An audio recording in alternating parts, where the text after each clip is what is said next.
यज्ञयागासाठी आलेल्या दशगोत्री गोड सारस्वत ब्राह्मण ऋषीजना गोमांतकाचा समृद्ध व निसर्गरम्य प्रदेश अतिशय आवडल्याने त्यांनी तेथेच राहण्याचे ठरविले.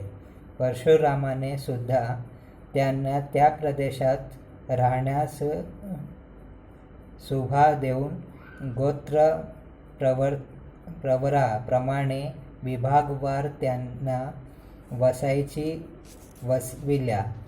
प्रत्येक गोत्राच्या लोकांसाठी जो प्रदेश ठरवून दिला त्या त्या भागात कोणत्या न कोणत्या देवतेचे मूर्तिरूपी वास्तव्य होते. त्या त्या भागातील लोकांना त्या त्या भागातील देवतांची उपासना, पूजा अर्चा आदी कर्मे करण्याची जबाबदारी त्यांच्यावर परशुरामाने सोपवली. गोव्यातील निरनिराळ्या भागात स्थायिक होऊन राहिलेल्या गोड सारस्वत ब्राह्मण लोकांनी बंगालात मागे राहिलेल्या उरलेल्या आपल्या सर्व नातलगा येथे आणून आपल्या गावी स्थायिक करविले.